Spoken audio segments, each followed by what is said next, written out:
How we doing today, folks? It is Mark Sanders and Alex Bate back at the Smarter High. Welcome back, guys. Glad to have you again. We had to take a break for Mother's Day last week. Alec had a show, and how'd you do, man? It was cool. That show was great. It was the furthest I got to travel for comedy, man. So I'm very lucky about it. I got to go to North Carolina, 6.5-hour drive, and I loved every second of it because I do love driving to comedy. Something about it. But it was great, man. I got to perform in a theater. They put us in a hotel room. My first time for all of that. So it was like a real comedian treatment, and I had a good time. Loved it. Guys, Alec's going to be famous one day. Hey, come on. And they're going to come back and look at this stuff, and they're going to be like, humble beginnings. Humble beginnings.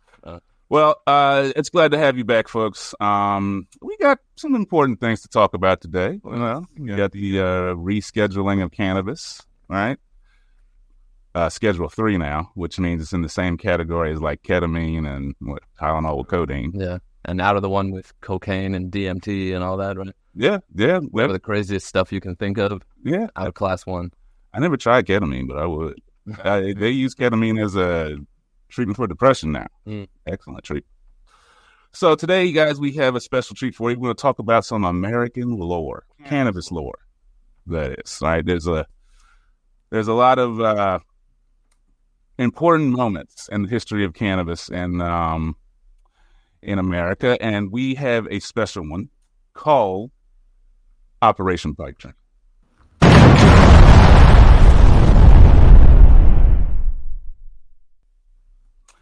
Guys, I made that graphic myself.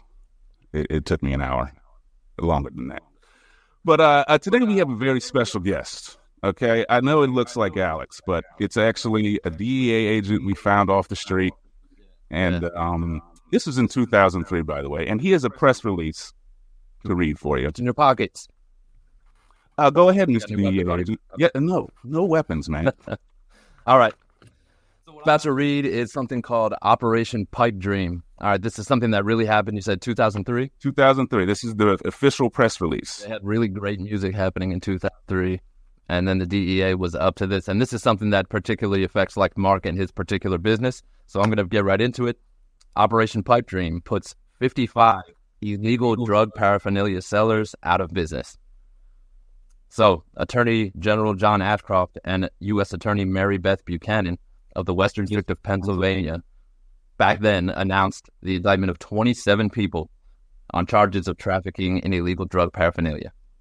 The charges, 17 separate indictments, are the culmination of a nationwide investigation codenamed Operation Pipe Dreams, which is kind of funny. They're going after the pipe shops and something called Pipe Dreams. That makes sense. It includes 10 indictments against national distributors of drug paraphernalia and 7 indictments involving businesses in Western Pennsylvania. Those Western Pennsylvania head shops, man, you got to watch them. Yeah. Kentucky. That's where they have all the glass shops that are really damaged. But these are big businesses, and they're going after them and stuff like that too. With the advent of the internet, and we spoke about this before, with the advent of the internet, the illegal drug paraphernalia industry has exploded. According to the U.S. Attorney General at the time, the drug paraphernalia business is now accessible in anyone's home with a computer, internet access. They were so afraid of the internet. Yeah. Y2K at that point. In homes across America, we know that children and adults are the fastest growing internet users. And this was in 2003. Now, if you see 2-year-olds on iPads, like better than I can. Oh, Mr. Ashcroft would be very upset. They're all buying bongs is what they're doing. 2-year-olds purchasing bong. Let's see. Where was I at here? Homes across America, we know that, yes, quite simply, the illegal drug paraphernalia industry has invaded the homes of families across the country without their knowledge. Invasion. This illegal billion-dollar industry will no longer be ignored by law enforcement. I don't know where the billions came from because ain't nobody making no billions. It's off of glass pipes. Well, this dude's crazy. The organized crime drug enforcement task force, under the leadership of Deputy Attorney General Larry Compton and the Associate Deputy Attorney General Karen Tandy, has taken decisive steps to dismantle the illegal drug paraphernalia industry by attacking their physical, financial, and internet infrastructures. That was successful, wasn't it? Yeah, right. Where we're at. No, but it's not a legal thing. The Drug Enforcement Administration led the investigation and was assisted by OCD ETF members from the U.S. Marshal Service, U.S. Secret Service, the U.S. Postal Inspection Service, and they're the real mean motherfuckers there. They're the real mean mofos there. How much money did they waste on this shit? Secret Service? Are you fucking kidding me, man? The Postal Inspection Service. Jesus U.S. Customs, etc. The defendants have been charged with conspiracy to sell and offering to sell various types of drug paraphernalia in violation of 21 U.S.C. Sections 846, 853, and 863. Very important sections. 863 is the one where they say you got to call it for tobacco use only. With that, federal law defines drug paraphernalia as those products that are primarily intended or designed to be used in ingesting, inhaling, or otherwise using controlled substances, and include user-friendly and dealer-friendly devices, such as people injecting THC directly into their system. Now, I went to high school with a kid, and he used to be like, he was real against it. You know what I mean? And straight edge, they used to call straight edge, and when people used to start smoking weed, he'd be like, he'd say ridiculous shit like, I bet he's at home just injecting THC. You know what I mean? His favorite movie was Reefer Madness. Him and Trump could inject Lysol into us for the cure of COVID or whatever it is. Light. Items such as miniature scales. Ooh, the mini scales. Remember those? They arrest your ass with scales, bro. Go to Wish or Temu now. They know. Items such as miniature scales, substances for cutting or diluting raw narcotics, bongs, marijuana pipes, roach clips, miniature spoons, and cocaine freebases, among other things, are all considered drug paraphernalia. He's talking about freebase. He's talking about crack pipes. Freebase. Freebase is when you like put crack on the table and then just light it and then go, is that not freebasing? All this way. Ask Richard Pryor, man. I'm not sure. Dangerous. How do you cut or dilute raw marijuana? With a razor blade right before you snort it. Continue. I'm gonna start ranting. Keep going. All the defendants are alleged to have knowingly, intentionally, and unlawfully sold the items for use with illegal narcotics. Many of the items were disguised as common objects, such as highlighter markers and lipsticks, to elude detection as drug paraphernalia, and were marketed using code names and symbols. Nothing worked. It's kind of building the specter, of like, not the lipstick bong here, not a lipstick scale. Those who sell drug paraphernalia are not only violating federal law, they're supporting a culture of illegal drug use. Drug users, in turn, by creating demand for heroin, cocaine, and marijuana, and other illicit substances, are responsible for the violence and huge profits which accompany drug dealing in our communities. Wait a minute. Right. Drug users? Right. Because addiction is an old thing, or drug use is an age-old. It's as old as humans are. I think he's talking about like the Mexican cartel, and whoever else was, because look, making something illegal does not reduce demand. That's right. Prohibition, right? So it is my theory that making this stuff illegal is how you get all that. So it means you guys are responsible for the violence, right? That's what's responsible for that. You know what? It's easy for them to, a lot of the times, blame the drug user because that's an easy target. You know what I mean? And this is what happens across the board. You know, each of us standing here today. There's no people standing, but you understand. My badge. Took an oath of to uphold and enforce our nation's laws, said John P. Walters, Director of National Drug Control Policy. The aggressive marketing of tools and paraphernalia of drug use is illegal and has been an active affront to the efforts of parents, educators, and community leaders who are trying to help young people stay away from dangerous drugs. Today's actions send a clear and unambiguous message to those who would poison our children. We will bring you to justice and will act decisively to protect our young people from the harms of illegal drugs. Illegal drugs. I applaud the hard work of the Justice Department, U.S. attorneys, and Drug Enforcement Administration who have provided an important and welcome boost to our drug prevention efforts and reaffirm the truth that no community, no city, no state, and no nation is better off with more drug use. He could not have been more fucking wrong. Yeah, but you see how, and it's all like, I don't know, it's all rhetoric and marketing, because really, this is a long way to say it's something that doesn't need to take this long, but he's like, oh, the poisoning of our children in our communities, and no city, no state, no nation, you know what I mean? So you got to watch the big picture, because that's what's always happening here, you know what I mean? This grandiose speech, it's supposed to sound good, it kind of lacks the substance. The Attorney General also announced the return of 4 indictments in the Southern District of Iowa against national distributors of drug paraphernalia in Michigan, California, and Texas as a result of this Operation Headhunter. In those indictments, United States Attorney Southern Iowa, Stephen M. Colleton, charged 4 corporations and 9 individuals with conspiring to sell and selling drug paraphernalia in the Southern District of Iowa. All right, Alex, read that one. Said go down to people selling. That's the last one. We want to do those last 2. So people selling drug paraphernalia are in essence no different than drug dealers. Whoa. They're artists. I'll say that again. People selling drug paraphernalia are in no different than drug dealers. A little different, though, because they're not selling drugs. A little bit. A little. As in terms of the definition, said John Brown, acting administrator of the Drug Enforcement Administration. They are as much a part of drug trafficking as silencers are a part of criminal homicide. Whoa. Mr. Brown. Mr. Brown. Lord have mercy. Chill, bro. Reel it in. These criminals operate a multi-million-dollar enterprise selling their paraphernalia in head shops, distributing out of huge warehouses, and using the World Wide Web as a worldwide paraphernalia market.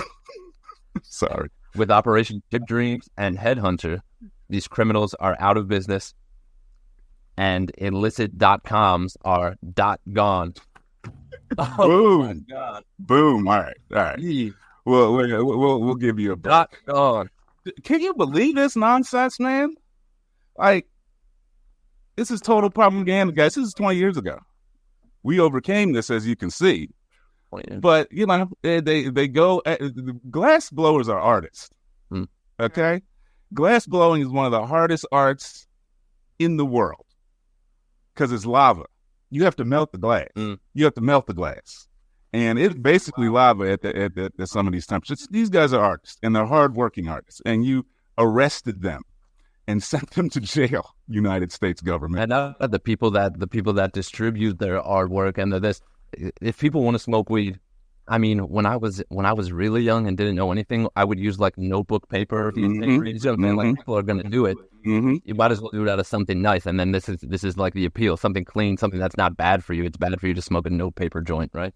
Yeah, well, it's interesting that they thought they could kill this, right? Because, you know, what's the analog to cannabis prohibition is what, alcohol?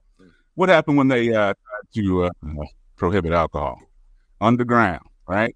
And you get guys like Al Capone and the rest of these mobsters from the 20s that they were responsible for the violence, but they didn't exist until you tried to prohibit alcohol, did they? I got to get the shipment of our booze, boss. You know what I mean, or whatever, yeah. And then that's different from Canal's Liquors, right? Yeah. So this is the kind of thing that we're talking about. Yeah, I love mobster movies, by the way. Yeah, but we wouldn't have had them without prohibition.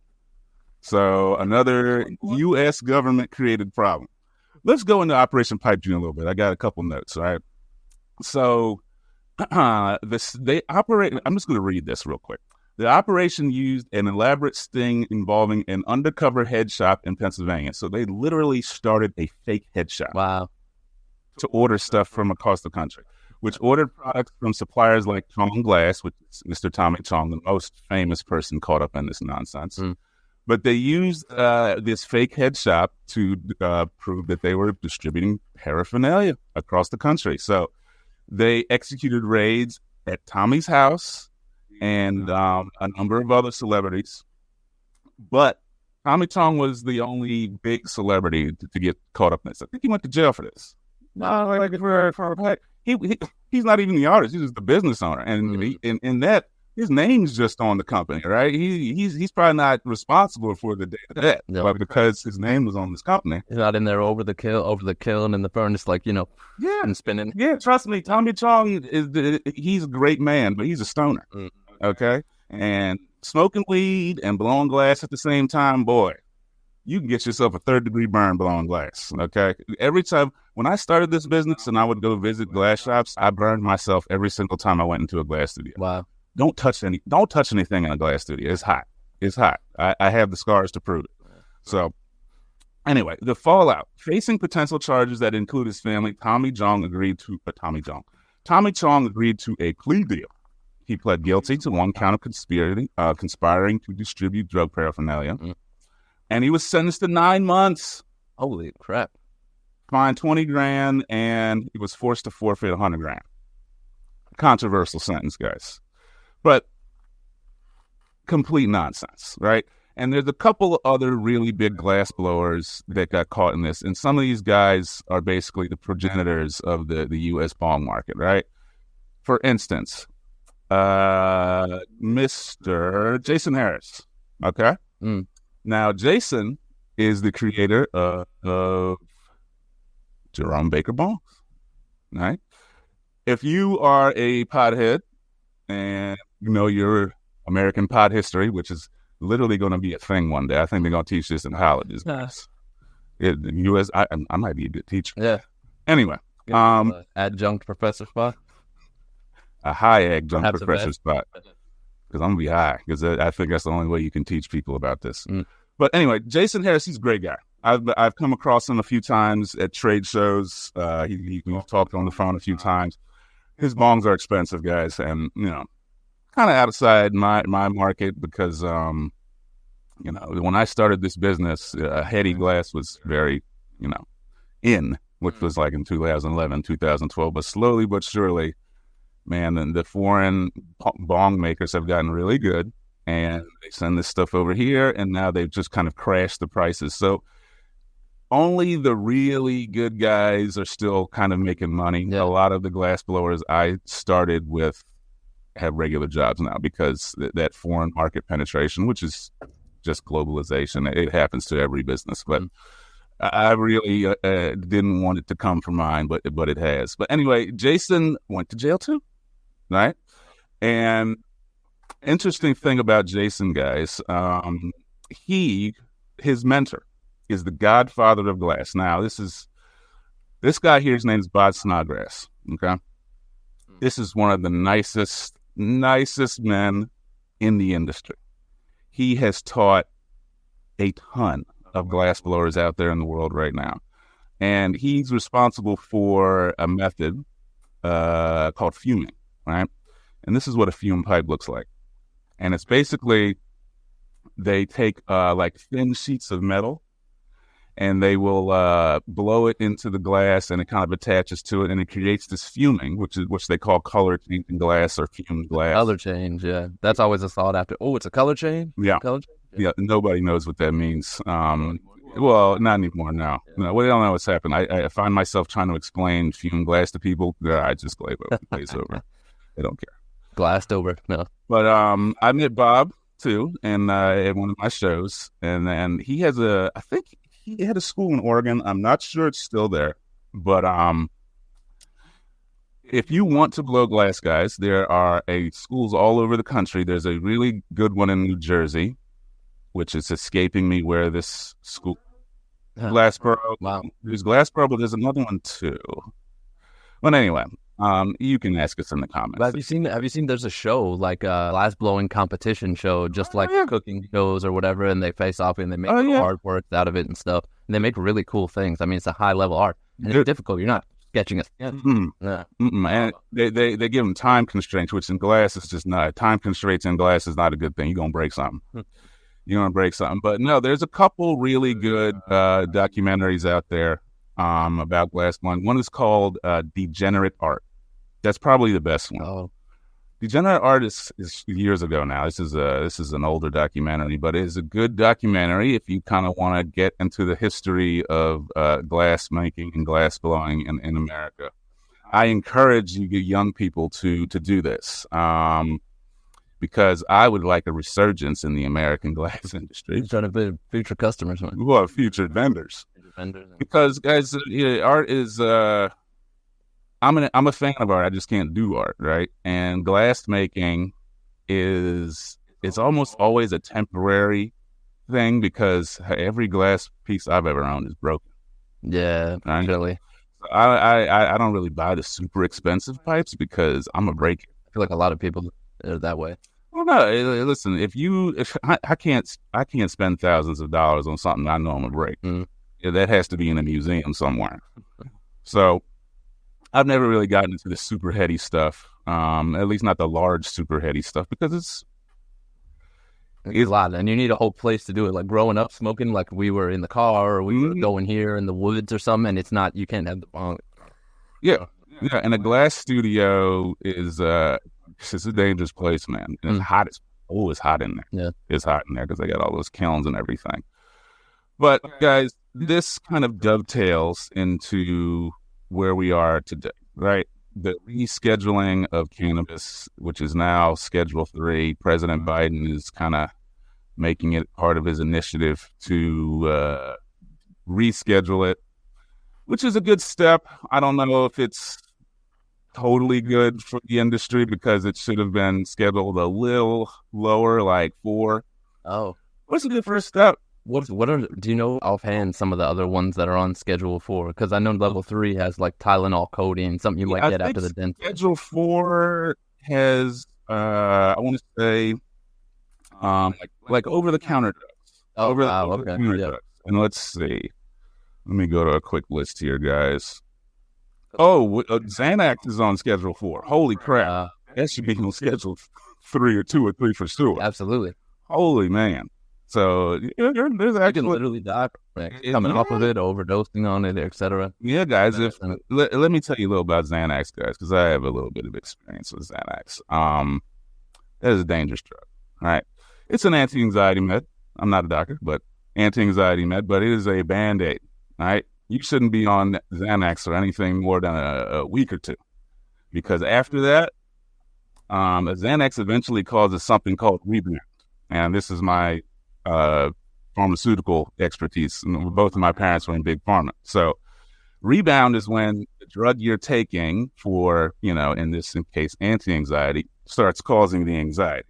It happens in a lot of drugs. It happens in pain meds. It's called rebound. And it's an effect that happens once your body gets used to something, right? Yeah. And along that comes addiction and everything else. Now, getting off Xanax once you've been on it for a while, this is hard stuff. Yeah. You have to titrate yourself off of Xanax, which titration is a method where you take less and less of whatever med over time until you don't need it anymore. Taper it down. Yes. That's the only way, yeah. Yes. And, man, I wouldn't take a Xanax if you gave me $50,000 anymore. That was one of the hardest things in my life was coming off that stuff, man. That 100%. Yeah. So that's interesting that Xanax, that shit's on Schedule 4, man, because that stuff's running a lot of lives.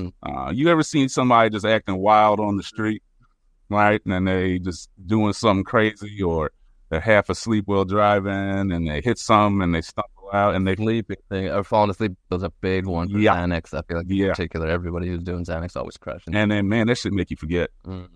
You forget everything. Like you wake up the next morning. What the hell happened? Yeah. Anyway, that's a little bit of a tangent, but the dangerous drug, guys. But the rescheduling of cannabis is big. You're gonna start seeing these stocks, these companies that have are involved in the cannabis business and they're publicly traded. Either these guys are going to get a bump in stock, and we talked about last time, corporations getting involved in things like 420. So the curtain's falling. And I'm predicting next 5 years, right? This will be completely legal across the country. Federally legal. You should prepare for that, guys, because there was a boom when they took down the prohibition of alcohol. Country boomed, right? Yep. That's going to happen again. So if you want to get involved in cannabis, now is the time. Bud tender. You can be a customer service rep at a dispensary. You can get into marketing. You can get into creating your own art around marijuana. There's a lot of ways to get involved in this, and I encourage you to do so because this is going to be mainstream. Right. This is going to be just like Budweiser and Smirnoff sound. And it's funny because the people that are like running the dispensaries, and how long ago did they start that initiative? You know what I mean? So you know, like they position themselves for the boom and stuff like that, but it's still going on. You see what I'm saying? So you can position yourself. Yeah. Well, there's two camps with the proliferation of marijuana. There's the corporate camp, and then there's the legacy camp. Right? Legacy camp is people like me that have been involved selling weed, possibly illegally, for a lot of their lives, you know, before I started my business here. And then there's the corporate camp who is here to get rich. Yep. Right. Strictly. And it's pretty easy to identify these companies, guys. But when I talk to you about, advocacy and voting with your dollar, this is what I'm talking about. Right. You know, kind of today how there are a lot of microbreweries. Right, and there's a lot of small breweries instead of these large ones like Anheuser-Busch and these companies that own all these different brands. Comedy show at one last night. Yeah, there you go. Yeah, there you go. But see, my point is that's what is going to happen to marijuana, right? These big corps are going to try and get their hands on it. They're going to try and make the fastest kind of buck they can. That means growing weed that, you know, is fully matured in 2 months. Right. That means cutting corners. That means greasing wheels. Right. And one of the things I really can't stand about corporate, not corporations in general, but huge multi-state corporate dispensaries and grow ops, they grow plants that take a short time to go. Right. But some of the best strains of weed take a long time to grow. Yeah. Right. They take 3 and 4 months. And that's about cash flow, right? These guys need to get the money faster. So they don't necessarily select weed that it's going to have the best properties health-wise. That's why I'm a big advocate for home grow. Because at home, you grow whatever you want and you can select a strain that is perfect for you. And there are a lot of seed banks, by the way, selling seeds for cannabis in the United States, completely legal. Nice. Looked it up myself. How are they going to tell anyway if sending seeds in the mail? So, don't tell me about it, but try it out, guys. Try it out. I don't even know. I don't know if I can get in trouble for saying this. Don't care because there ain't nothing growing in my house. I'd love to try it at some point. You know what I mean? Get a stand or something like when I have like the money to do something like that. I would love to just give it a try. You know. Well, that's why, if you talk to your local Congress people, or you might just have to wait till the millennials get into office, guys, we have to do this. We have to do this because this is about health. This ain't about money, right? If I'm growing a plant in my house for my health, I should be able to do that, right? And I talk about the dichotomy of people being freely drinking alcohol all the time, and then those same people having an opinion about marijuana. Bullshit. Right? Because I've said this before, who would you rather sit next to? Drunk person, high person. Never heard of a cannabis brawl, guys. Doesn't mean there hasn't been a cannabis brawl, but it's probably over potato chips or some shit. So that's my point, guys. So anyway, let me go back to my little discussion points here. So this is going to happen again.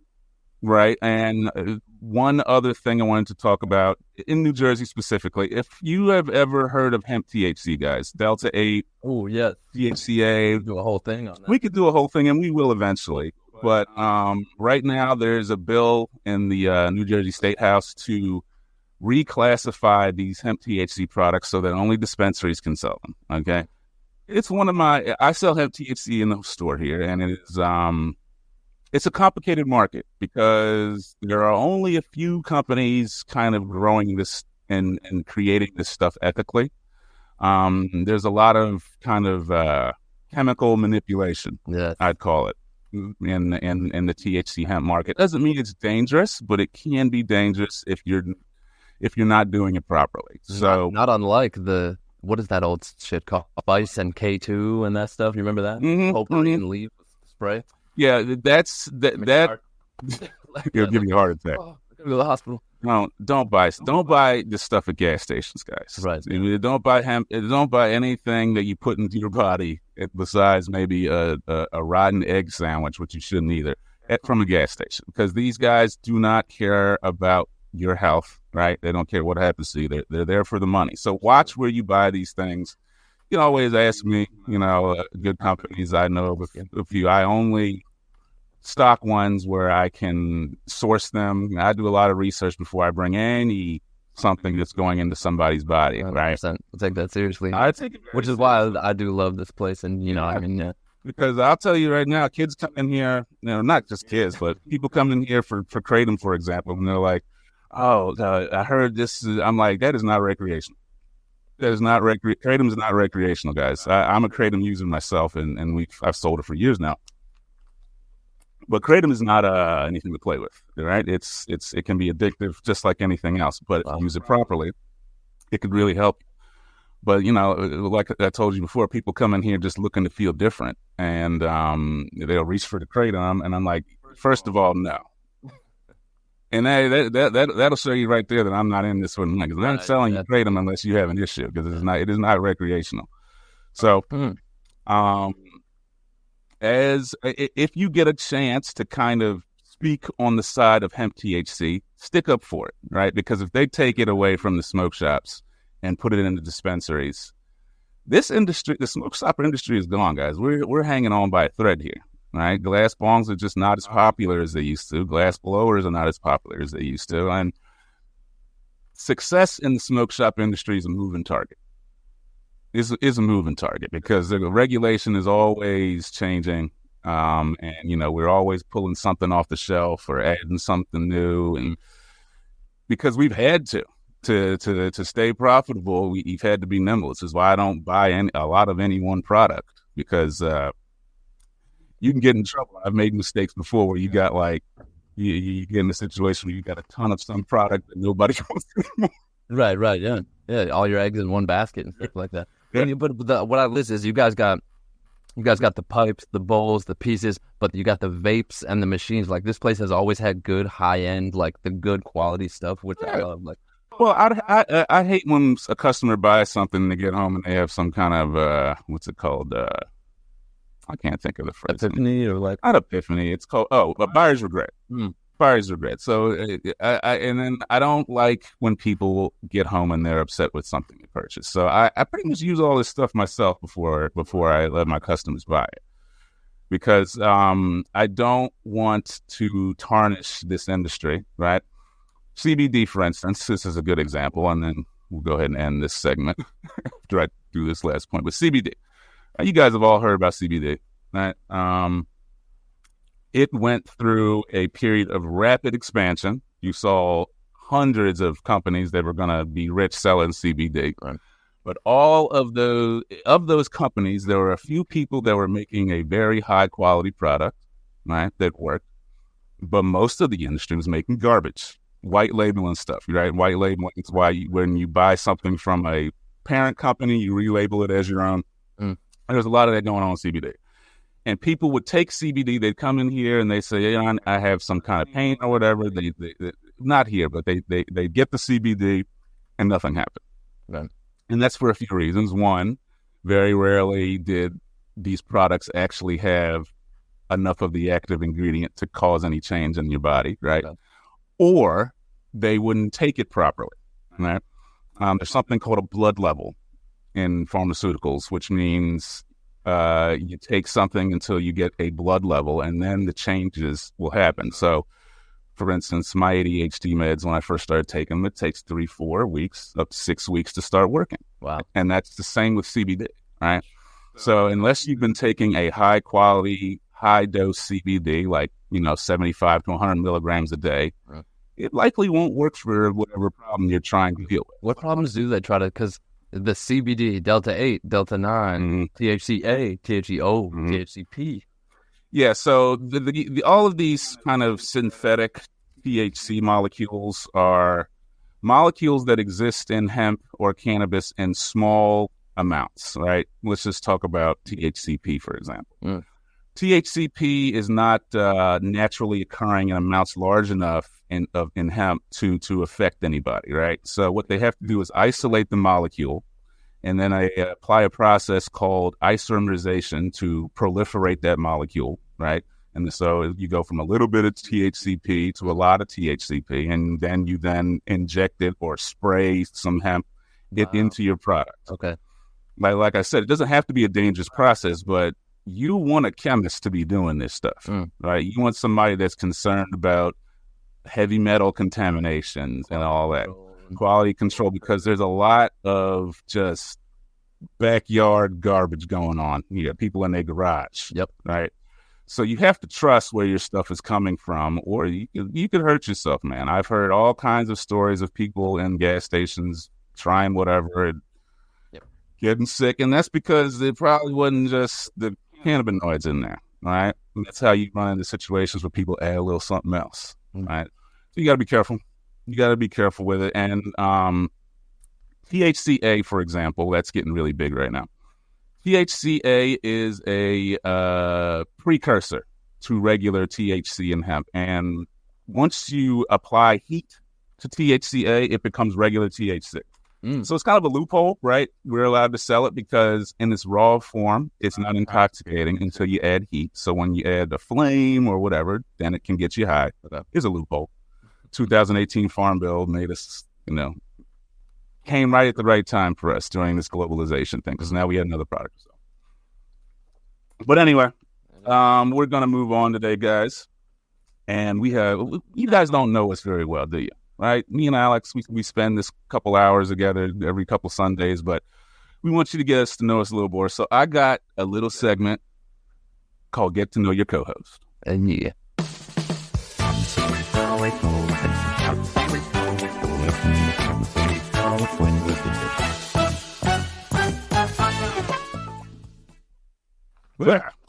Back already.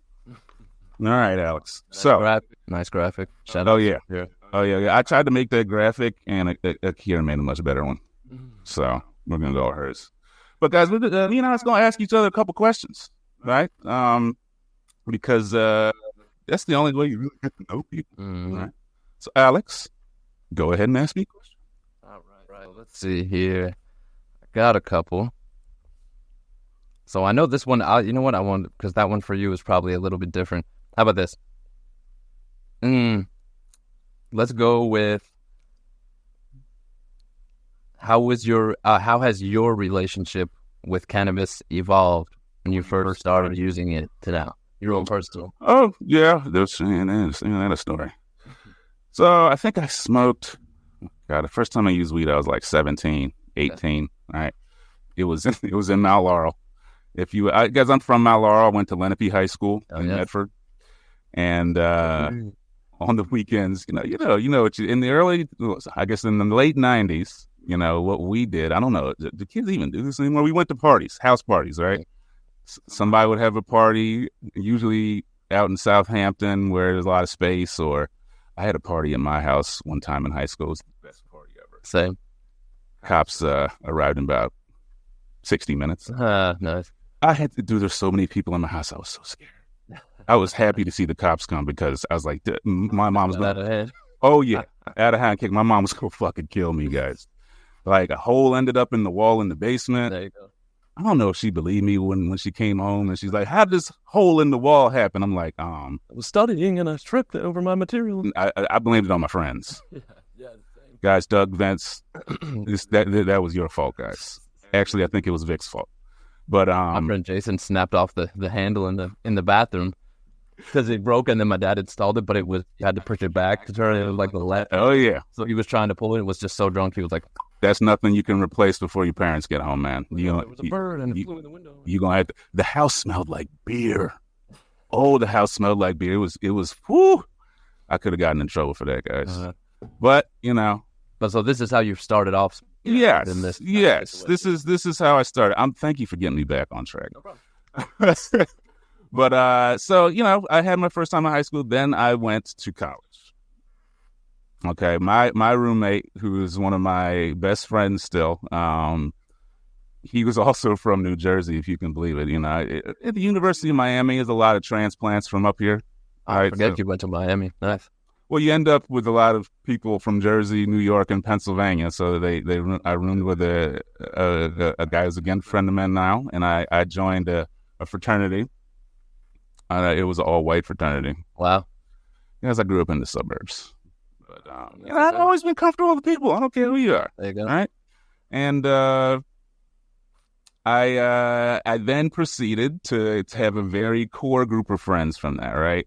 And my buddy Steve had a Nissan Pathfinder. And Steve was a very unassuming pothead. He worked at a newspaper when we first met him. This guy was literally working for a newspaper. His parents were well off, right? Mm. And he had this Pathfinder with a hell of a sound system. Huh. And we would buy an eighth, which is 3.5 grams of marijuana for you people that aren't. When Mount Laurel is 3.2. When you $65, say. Yeah. 65. I can't believe it's $65. But if you got to learn the metric system if you want to get good at this, guys. Mm-hmm. The imperial system. I love how America has its own system of measurements. Like, no, we ain't using that metric bullshit. Right. Anyway, we would buy an eighth every single night, and 5 of us would pile in my buddy's Pathfinder, and we would drive the streets of what is South Miami, but a specific town called Coral Gables. Oh, Coral Gables, Florida. Oh, Coral Gables is nice.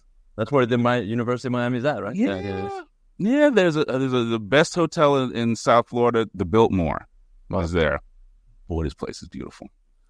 But we drove around every single night, smoking that eighth, hotboxing, buying 75 cheeseburgers on Wednesday.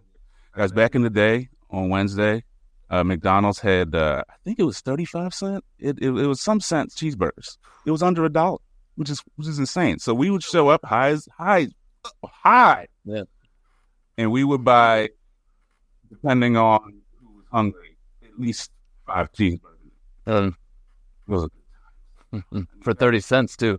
Now 5 cheeseburgers cost $14 at McDonald's or more. I was about to say. Nah, because it's like 2 and change each, so like $15-$20 something. Yeah, plus tax. And if you want a big burger, for a quarter pounder meal, it's like $15. I love McDonald's, by the way. Yeah, I've probably been to McDonald's like 500 times.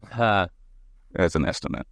I don't know what I'm basing that on, but I've eaten a lot of McDonald's, but that neither here nor there. So, guys, after college, I worked for a staffing company. I've had a lot of jobs. I'm missing a bunch here. I even worked for a guy that was doing a scam once. He was doing like loan modifications. This guy was scamming the shit out of his customers. Yep. But this was around 2008, all right, during the financial crisis. And it was right around when I graduated, and there weren't a lot of opportunities. So I took this staffing job. My ADHD meant that I was only going to be able to do it for about a year or two. Okay. Yes.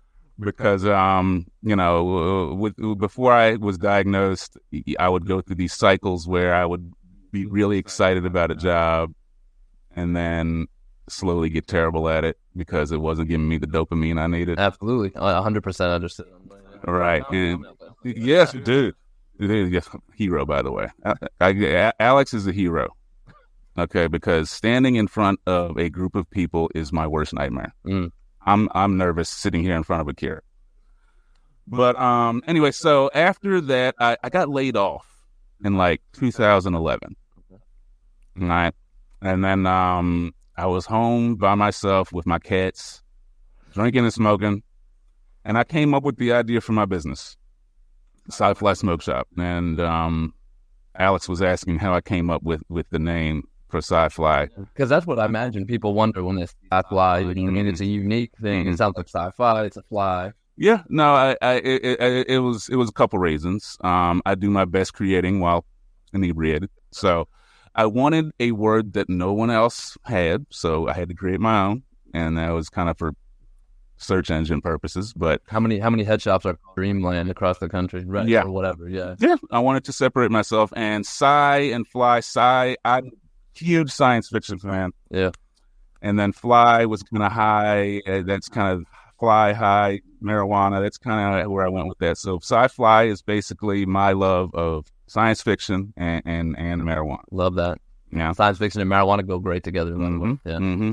But I decided that I wanted to control I had to find something that I was not going to grow disinterested in, right? And the only thing that I had consistently always loved was marijuana. And this was about the time that dabs were becoming popular. Oh, shit, dabs. Yeah. BHO. Guys, I can't tell you how crazy the initial dab era was. You know how you see dabs today and they're all like orange or pretty colors? And that shit was black. It's nasty, yeah. That shit was black back in the day, bro. Yeah. When they pop you over, they think you got black tar heroin. Yep, and there were no pieces, right? There was no dab rig back in 2010, 2011, so. Just get something metal and fucking hot. Dude, it was so hot when you inhaled it. Like, it would just burn your throat and you cough like crazy because, you know, we've had 10 years of development for the paraphernalia now, and it's much better. The actual dabs are much higher quality than they used to be. But it progressed through this kind of 10-year period where now, man, it's the end of the potency road, though. Like, if you smoking dabs on a daily basis, you can't get any higher. Right, yeah. It's tolerance killer, probably, yeah. Because that's what I was trying to do. Like, at that time, weed wasn't really working for me anymore. Right. You smoke a lot. That's what happens, you know what I mean? I know people that wake up and smoke blunts to the time to go to sleep. Oh, yeah. And at 9 o'clock at night, I'm thinking you can't still be getting high. You've been awake this whole time. No, you're right. Once you've dabbed 5 times a day, that last dab of the day is not getting you to where the first dab of the day gets. Gotcha. But I used to dab like 5 times a day, man, and somehow get through my work day. It's crazy. And it's funny. As soon as I started taking my ADHD meds, the compulsion to dab all day went away. It was really scary.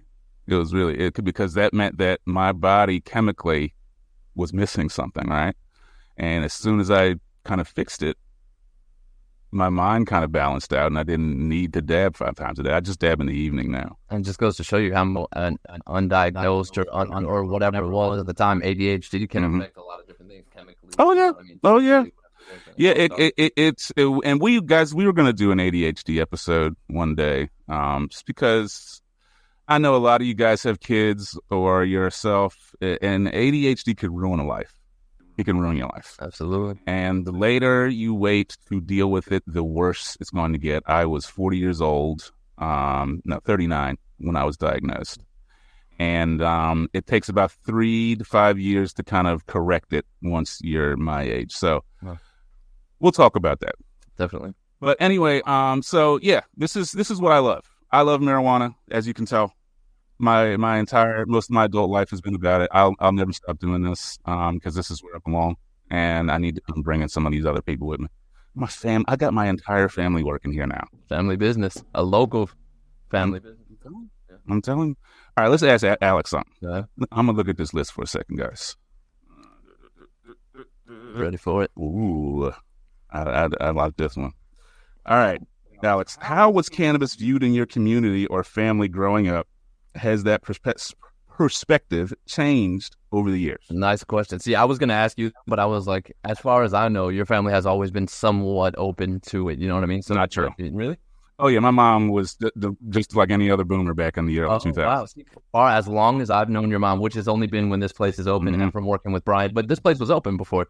She I had to convince her. Advocate. Yes, I had to convince her. And my mom is one of those people that can be convinced.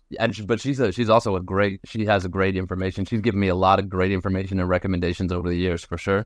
But in my own hold, it was not. It was viewed as, I'm sure personally, my parents maybe knew about it and experimented with it on their own when they were younger. But in terms of the family, especially I was like the oldest child, it was very much like, this is not acceptable. You know what I mean? This is drugs. If you're smoking weed, you're living the drug lifestyle. It was bad. I got arrested when I was 18 for the first time for weed.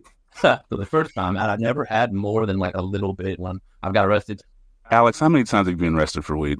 4, but also 0. Because I just got, they made it legal in New Jersey. So they get a letter from each of the courts saying, hey, this has been expunged. This is, you know what I mean? I had an issue at the DMV. Yeah, 4 times. And it's never been for more than, guarantee you, You know what? Milligrams. So most of the time, it's less than a dime. Yeah. Like I got arrested with a .2 and a bag and got charged with marijuana and paraphernalia. Now, I was always able to negotiate it down to something, you know what I mean? Because they get it, and this much weed. But, you know, he's threatened the judge would be like, oh, well, you got arrested, you know, I see that you got arrested before for marijuana, so do I have to threaten you with jail and stuff? I'm like, come on, man. But yeah, no, the first time I got arrested for weed, whole thing, I didn't tell my family. So the ladies at the synagogue, the yentas, the aunties, whatever you want to call them. I like aunties. Aunties, the aunties, they're the same thing for real. That they serve the same function. As you know, they called my parents and were like, oh, is everything okay? You know what I mean? And they didn't know about it. So that was a little bit. I'd like to hear about that conversation. They got they were pissed. They were, to say the least, they were fucking pissed. Alex, I'm so disappointed in you, son. Exactly. But that's the thing. They did have kind of like this attitude of, you've clearly chosen the drug lifestyle, you know, and it's not that way. And I tried to, like, you know, but you're 18 years old and you can't really, you know. No, you can't argue yet. At that point. Yeah, you can't argue yet. And, you know, it is, but nowadays, obviously it's different. I would be kind of a little bit of a smart ass back then, talking about, guys, relax, it's going to be legal soon, not going to do whatever. And then it happened. Profit. Profit. Oh, Lord. But, yeah, but now it's definitely much, because, you know what I mean, obviously now I'm grown and I do these kind of things. I do shows in Philly associated with cannabis, and the cannabis community in Philly puts on a lot of shows. And, you know, they know that I do that, and I show them the pictures from the shows and stuff, and it's all good. It is at this point. Plus, I used to smoke a lot more than I do these days. Yeah, I just kind of do it a little bit now. But I still definitely value it. What's the Eminem line? Plus, I grab a pencil every time that I light weed. Great for writing and stuff like that. Shout out to Eminem. Yeah, that's Eminem. All right, Bull, what's up, dude? Well, yeah, man. It's funny how it's similar experiences. Everybody's parents kind of went through this time where, you know, they had to reconcile with the fact that they had been lied to. Right. Because they're doing something right. Sorry. Yeah, I think they do, and it's not their fault, right? They had been the victims of a 100-year-long propaganda campaign. Yes. Right. Because listen, the newest, most numerous group of people to the shop are boomers. Yeah. Because they are hurting, man. They're aching. They're anxious. They, you know, TV making them crazy, whatever it is. And the time now and money now. And I know we've talked about the endocannabinoid system, and I'm going to go into just a short bit of science here. The endocannabinoid system, which is the system on our body that literally is built to receive cannabis molecules at the receptor sites. Mm-hmm. So as we grow older, an endocannabinoid system is responsible for what I like to call stasis, right? Maintaining your temperature, your mood. It is responsible for kind of making sure that you feel okay, right? As you grow older, and this is, I listened to this on CNN, Dr. Sanjay Gupta. As you grow older, the endocannabinoid system begins to kind of break down, right? And it's not able to produce those natural cannabinoids that help you maintain kind of happiness, right? So literally, as you grow older, cannabinoids are going to be part of aging gracefully and healthily, right? So all old people should be taking some form of cannabis. It doesn't have to be intoxicating, right? It can be CBD or whatever it is, but all old people should be taking some form of cannabis. It's going to make you feel better, right? So once Big Pharma discovers that, and this is going to happen when legalization comes around. Once federal legalization comes around, a couple things are going to happen. Clinical trial, which is what Big Pharma uses to make sure medicine isn't going to harm you, although it does sometimes, because what a clinical trial can do is measure the effects of 20 years of using a substance, right? It can measure as long as the trial goes. But, you know, I don't know how many times that we as a nation have found out that something that we've readily been using causes cancer. Absolutely. Right? Like, the news. Yeah. Like, McDonald's. You leave my people out of this. You don't you be McDonald's hating on my show. No, I try. But I forget what it's an acid reflux med. It's in the news all the time now. It's not Peptid AC, but it's something similar. Okay. You see those ads for people that have taken it and have cancer now, right? So when cannabis is able to be researched by these universities and big pharma and clinical trials, they're going to start putting this shit in everything, right? Tylenol green, Pepsid AC green, anti-anxiety meds. It will have weed, and I'm telling you, Mark, the extra weed. I don't know how weed helps your allergies, but I'm willing to try it. I'm willing to try. I'm going to try anything once if it has weed in it. But you're going to find that it's going to be proliferated all over the country in everything you take, because it is going to be necessary to getting to that, life stage. Because the public health system in the United States has been breaking down for many years. And the public health system, guys, is what it maintains the health of the public, right? It's where the FDA comes from. It's where the USDA comes from. It's where the CDC is. These are the government entities that we have created to kind of maintain health in the United States, right? And at this point, we've been defunding a lot of these things, but public health is responsible for the lengthening of the American lifespan, right? Alex, how long do you think the average American lived? Like, I don't know, 100 years ago. Maybe to 65 years old. Bro, you overestimate. 50s. Wow. Right? The average life in about 150, right? We've added 30 years because of the public health system. Yeah. Right? And now it's 80, 85. But this is what I'm talking about. Once cannabis kind of joins the public health system, you're going to find that people are going to live a little longer. I guarantee you. Because it's the part of health that we're missing right now, right? Because of this stupid propaganda, we've been missing this life-giving plant. So you were saying that boomers form a lot of your new business, like they come in here and they smoke weed and stuff like that. That's funny because, like you said, especially they were back in the day. Well, they realized they've been duped, right? They come in very nervous, and that's why my shop has a lot of light. And it's kind of open, and we're very friendly, and we greet everybody that walks in because these people are nervous. And back in the day, head shops were shady, man. It was dark, it was smoky, some weird guy in the back with a crazy beard. Yep. Which only contributes to the image of this elite sideshow thing. Yeah. Mm-hmm. And when I opened my business, I wanted to bring light.